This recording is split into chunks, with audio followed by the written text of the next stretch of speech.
Assalamualaikum warahmatullahi wabarakatuh. Nama saya Nabila Alfitriani dari Teknologi Pendidikan 2020, kelas 2A. Di sini saya akan mempresentasikan tentang artikel saya yang berjudul Peran Guru Efektif dalam Pembelajaran di Masa Pandemi COVID-19. Sebagai pendahuluan atau latar belakang, saya memilih judul tersebut menjadi judul artikel saya karena sejak awal tahun 2020 hingga sekarang memasuki pertengahan tahun 2021, virus COVID-19 masih ada dan terus menyebar, bahkan bermutasi menghasilkan varian jenis virus yang baru. Untuk itu, pemerintah mengeluarkan program Stay at Home yang mewajibkan seluruh kegiatan dilakukan di dan dari rumah, termasuk kegiatan pembelajaran. Sebagaimana kita ketahui bahwa pada umumnya pembelajaran terjadi pada suatu kelas yang mana terjadi interaksi langsung antara peserta didik dan pendidik, sehingga terjadilah pembelajaran yang kondusif dan efektif. Namun, di saat pandemi seperti ini, pembelajaran tetap harus dilakukan, tapi dilakukan di dan dari rumah masing-masing.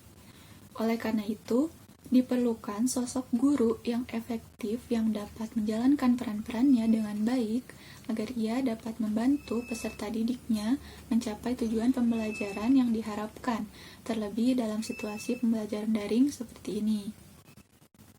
Pada praktik di lapangan, konsep guru efektif masih sering dilupakan atau bahkan tidak diketahui oleh para pendidik khususnya. Oleh karena itu, perlu dikaji kembali konsep mengenai guru efektif, karakteristik guru efektif, serta peran guru efektif dalam pembelajaran di masa pandemi saat ini.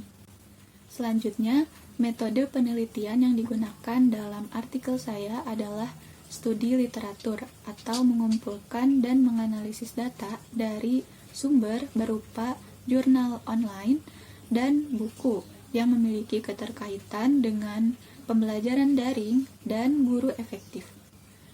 Hasil penelitian dari mengumpulkan dan menganalisis data dari buku dan jurnal online menghasilkan yang pertama, belajar dan pembelajaran.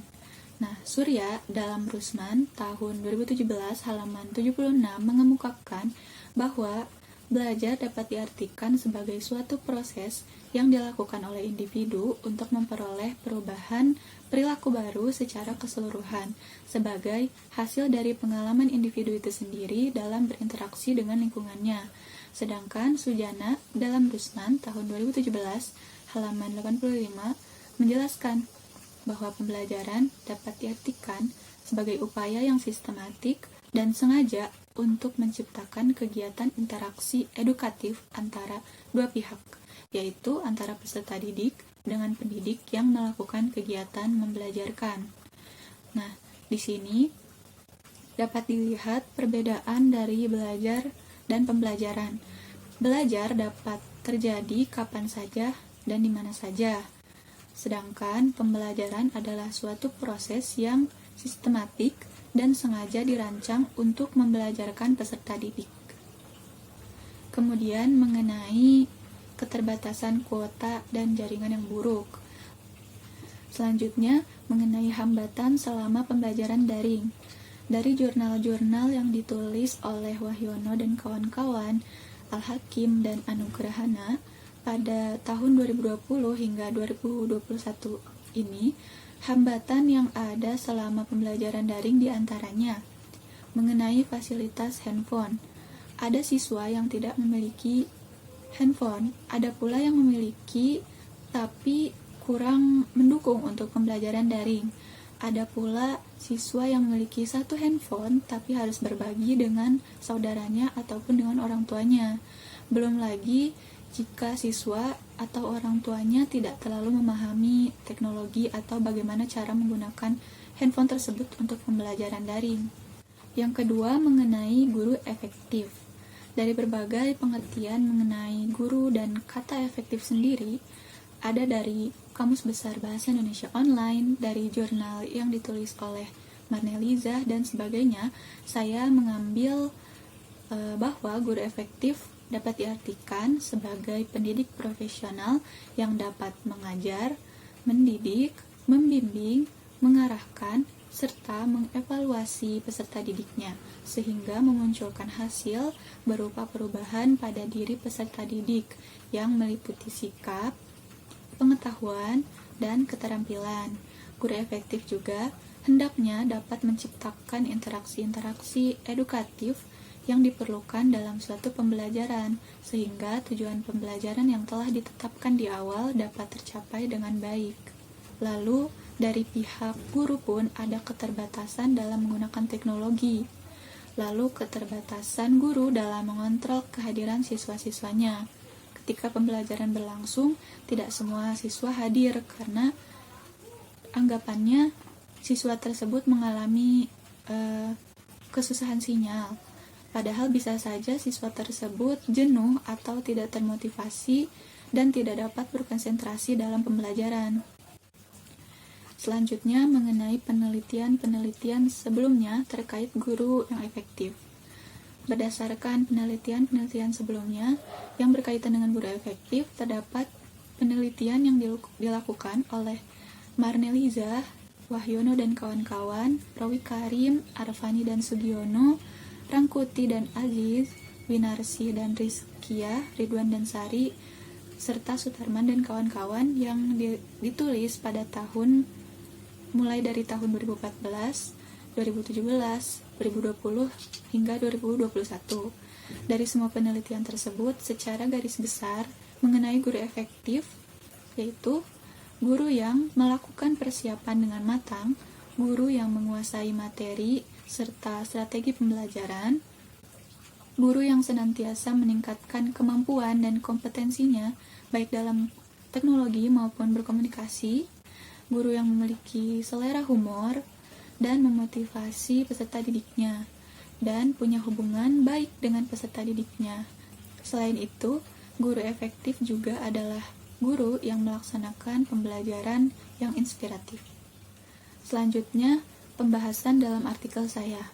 Setelah mengumpulkan dan menganalisis data dari penelitian-penelitian sebelumnya serta jurnal-jurnal online, saya menemukan bahwa peran guru efektif dalam pembelajaran di masa pandemi COVID-19 ini terdiri dari yang pertama, menyajikan konten materi dengan lebih menarik.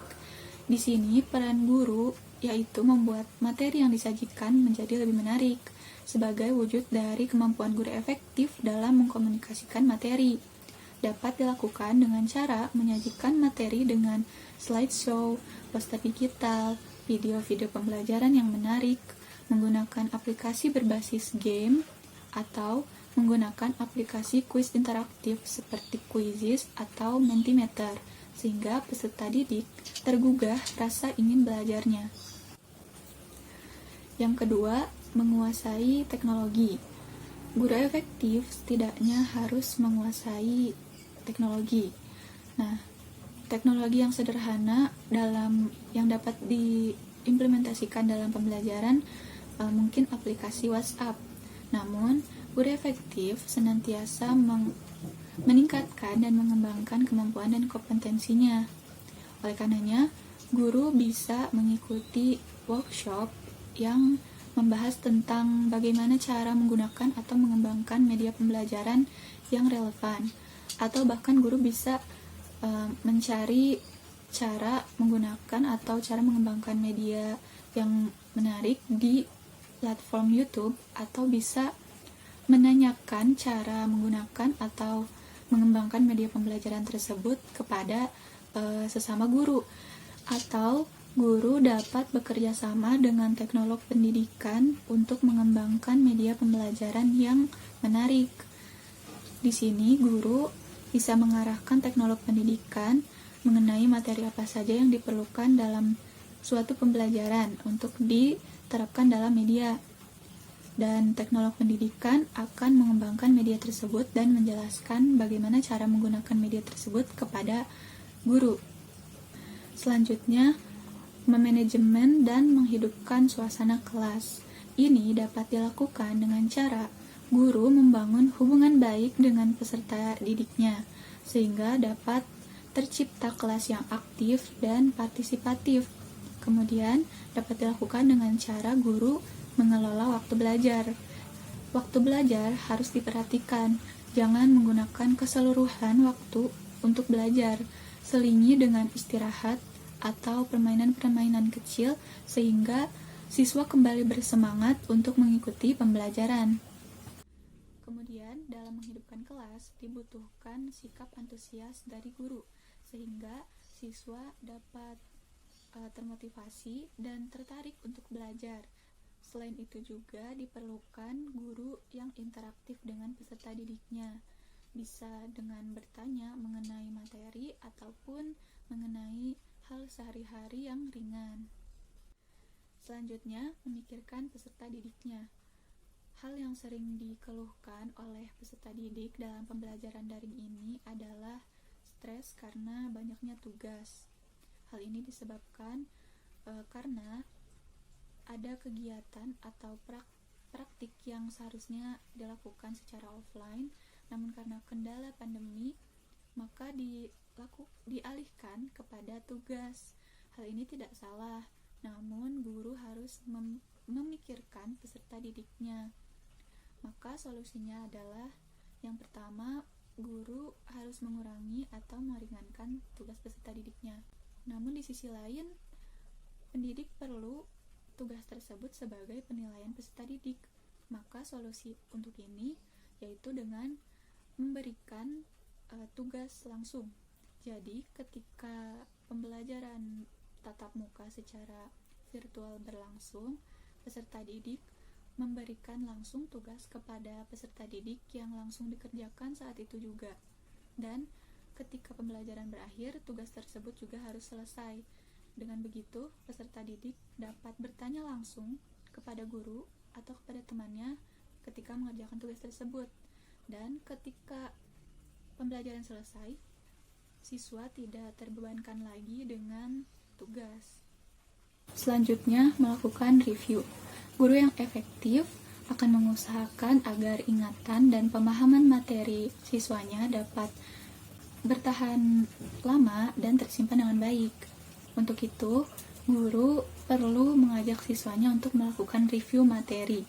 Review materi ini dapat dilakukan setiap hari di akhir pembelajaran atau bahkan review bulanan. Review ini bermanfaat untuk meningkatkan ingatan siswa serta memastikan bahwa siswa telah memahami materi yang telah disampaikan. Dengan ingatan dan pemahaman materi siswa yang baik ini, maka akan memunculkan hasil belajar yang baik pula. Dan yang terakhir, mengapresiasi setiap capaian peserta didiknya. Dengan guru mengapresiasi, siswa akan merasa dianggap, akan merasa dibanggakan, berhasil, dan siswa pun akan merasa puas. Dan dengan mengapresiasi dapat membangkitkan semangat siswa untuk melakukan hal yang lebih baik lagi dalam pembelajaran berikutnya dan dalam meningkatkan hasil belajarnya, atau minimal siswa dapat menjaga atau mempertahankan capaian positifnya. Guru merupakan salah satu kunci keberhasilan suatu pembelajaran.